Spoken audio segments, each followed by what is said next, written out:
Hey, good morning, friends. Mark Holmes here, of course, with my buddy Cowboy Joe Boo. What's up, Joe Boo?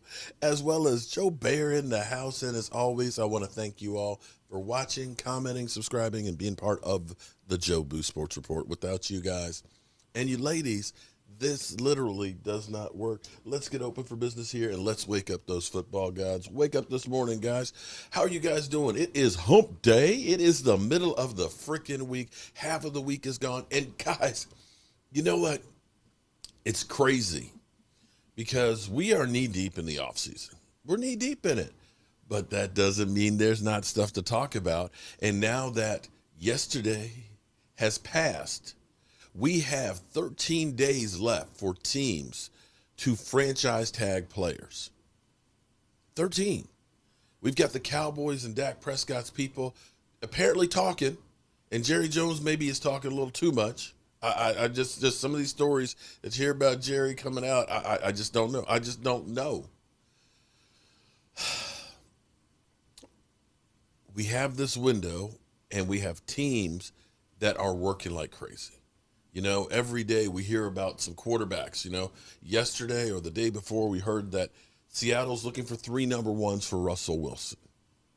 High price to pay. High price, but you're looking at possibly the best quarterback in football, arguably. You heard that Tom Brady had Drew Brees retired, would have been interested in New Orleans. I guess he wanted some gumbo, some shrimp and grits. It's really good down there. You hear that Jimmy Garoppolo wants to be traded from the 49ers. And this is the thing that you kind of get with quarterbacks. You know, when you start hearing rumors of, we want to replace you enough, after a while you kind of, it's kind of like, if my wife talked about, my next husband, I'd like to get an upgrade over you. Yeah, there's nothing wrong with you. I really like you, Mark. Mark, you're great. You're a great husband. But, if I get that next husband who can, maybe cook even better than you do, maybe he washes my car on a regular, and maybe he can paint my toenails. I'd like to get but I'm okay with you. I'm okay with you. But, Marvin was talking about this guy that he's really kind of interesting. Really kind of interesting. But no, we're okay keeping you. We're okay keeping you. Yeah. I'd be like, the fudge? I would say, I don't remember asking you a goddamn thing. actually, that's the wrong one. Hold it. Situation requires is a whole lot more, and you shut your mother ass up. Okay, that might not be the right one either, but you get my thing. I'd be like,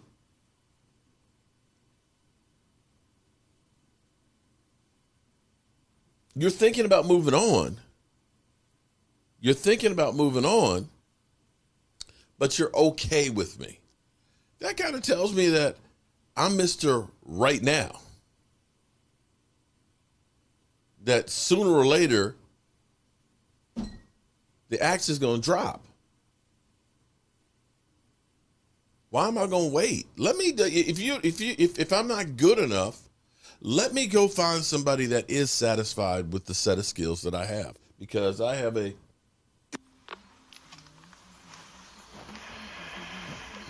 don't know who you are. I don't know what you want.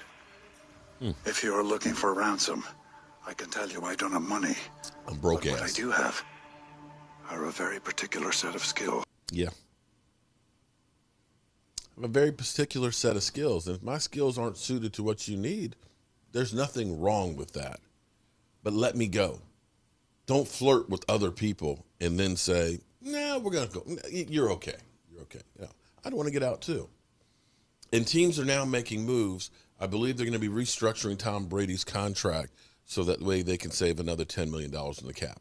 I think with Drew Brees doesn't want to retire, but I think they are setting up restructuring his contract, and they're going to make him a June 1st cut to spread his hit over, because the New Orleans Saints, they're in cap hell.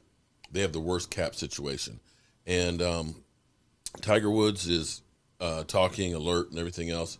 There's no word exactly how bad his injuries were, if they are career-threatening, but he was actually on his way to go see Justin Hubert and Drew Brees when he got into the accident. So hopefully he'll be okay and get himself together and maybe get back on the golf course. But if he didn't, you're looking at a guy who tied Sam Snead's record of 82 victories. It would suck if that's where it got stuck at. Hope for the best for him and hope that he can get out there and at least get one more victory so that way he can hold the record. So I like to watch the talking heads, see what they have to say. And sometimes they say things that are just crazy. Somebody sent me Colin Cowherd's list of quarterbacks that, his top 11, his tier 1 and tier 2. And it's funny, he doesn't have Dak Prescott listed in there at all. And I saw this morning. He's talking about the situation for the Cowboys and whether or not to sign Dak Prescott. And I want to at least play this because, when Colin is right, we got to point it out the same way that we point out when he's wrong. Let's go to the tape. Let's talk about Dak Prescott's contract, shall we? Let's play. I love that story. It never gets old. Well, and it never ends. The window to begin applying the franchise or transition tag to NFL players opens today. Yes, for March 9th. You got about a week, right? Yes. Last year, the Cowboys failed to sign Dak Prescott to a multi-year contract. They're reportedly optimistic that they'll have a different outcome this time around. They are looking to work out a long-term deal before the March 9th deadline to apply the tag. However, another report says that the two sides have talked, but nothing meaningful has come from it.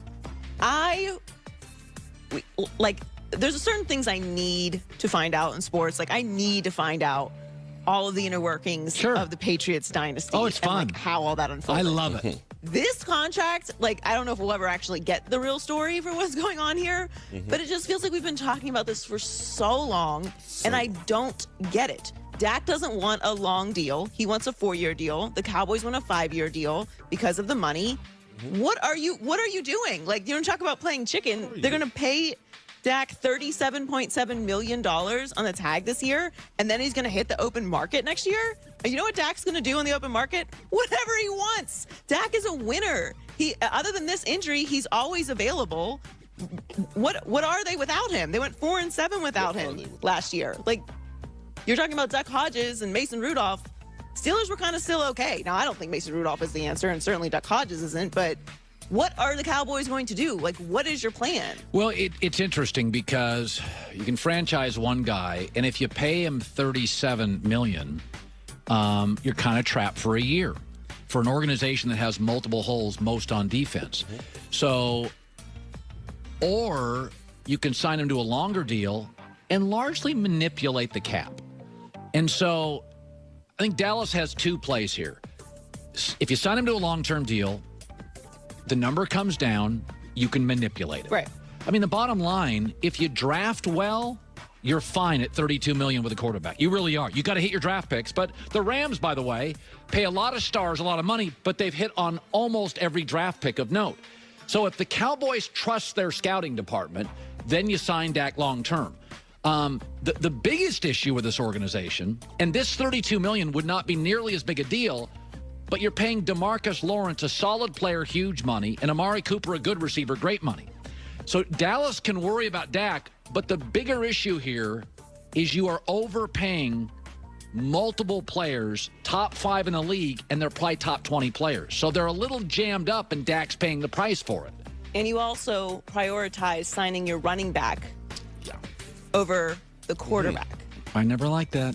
I didn't like it. Pro Football Focus has Prescott ranked as the #1 overall free agent. Number one. Well, So if he hits the open market, he's going to have his choice of where he wants to go. So Sam Darnold's future. Okay. Now, here's going to be an interesting take. This is going to be my take. And we'll see if I'm right or not. In the end, when deals are made, When somebody goes through in the draft and they draft some people and all that, all of a sudden they say, oh my God, they got the can't miss player. They are so much better. Or we see teams sign free agents and we look and say, oh my God, they are, a juggernaut. They were good last year. Now they added this, this, and this. And, they're going to be a Super Bowl team. We've looked at drafts in year one. Washington looked like geniuses for drafting RG3 and giving up 3 number ones and a second to get him the first year. A few years out, it's like, oh, you could say the same thing about Carson Wentz deal. When the Eagles drafted Carson Wentz, 2 years in, they've got a Super Bowl. You said, wow, he was part of 13 of the games, and he was an integral part of the team. It was a great move for us to do what we did. 5 years out, not so good. So the Cowboys, which are always under the microscope, we look at the Cowboys and we say, oh, the Cowboys screwed up again. But this may be a case where we look at things 5 years out. When we look at Zeke Elliott's contract, we say, oh my God, we overpaid Zeke Elliott. But they locked him in for 6 years, and people look at it and say, oh my God, that was stupid. But you see, he's not the highest paid running back anymore already. When we got DeMarcus Lawrence signed, we looked at his contract and said, oh my God, $21 million? Are you kidding me? It's terrible. Terrible contract. They screwed themselves. But now we've seen people eclipsing it. TJ Watt's going to blow it out the water probably by $5 or $6 million a year. Amari Cooper's deal. Yeah. It's really a 2-year deal. 2 $20 million deals. But you actually have his rights for the next 3 years on top of it. And what's going to happen, I know everybody's looking at numbers today, and you have to stop looking at everything as it pertains to today. You have to be forward-looking and evaluate what the market's going to be. It behooves you. I know it's a chance that maybe there's a chance that Dak is not as good. It's possible. But you could turn around and say, we could trade 3 number ones for Russell Wilson, and Russell Wilson could have an injury that does the same thing. Or you could say, we're going to move up in the draft and we're going to try and draft a guy, and he turns out to be Josh Rosen or Paxton Lynch, a guy we wanted to trade up for. Everything's a risk. But here's the thing. When Kirk Cousins got his deal a few years back that was fully guaranteed at $28 million, everybody said, oh my God, you can't do that. He got the 3 years and then got an extension for 2 years at 33.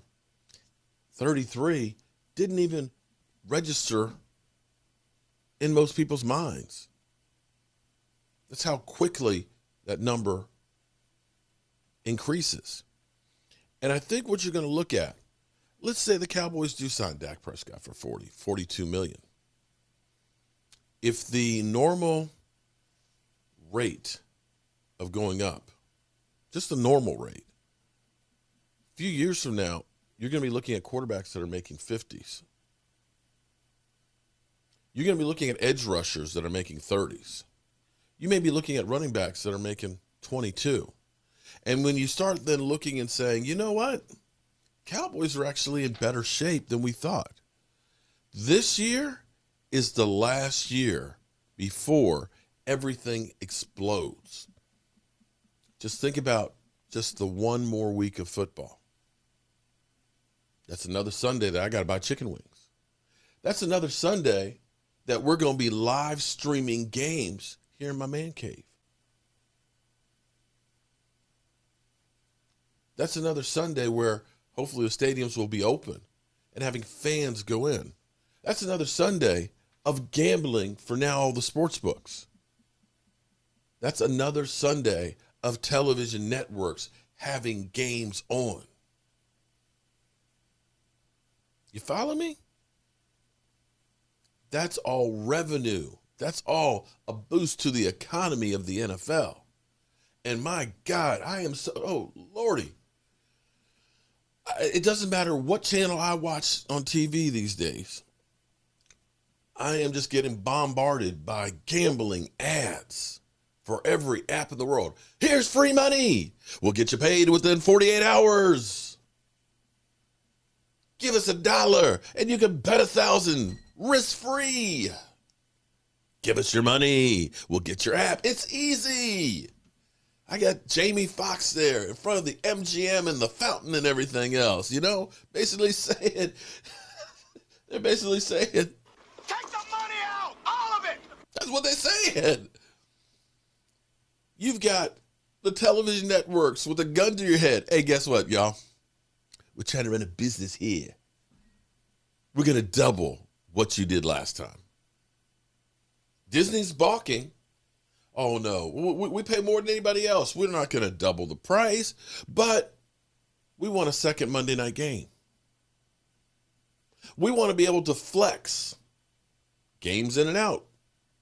So that way we don't have garbage-ass games on Monday night. We want to be able to sell this in streaming. All this is going to explode the cap. And the Cowboys getting these contracts done,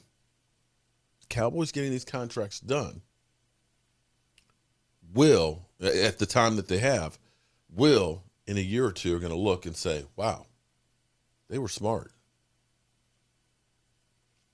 When a deal is done, it takes time to find out whether it was the real deal or not. So with that being said, that's all I got for you right now. We are on the Dak Prescott contract watch.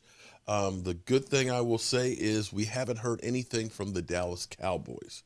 If negotiations were really far apart, and of course there's lots of speculation, we can all speculate, and we're going to see and hear all kinds of, stories about it and everything else.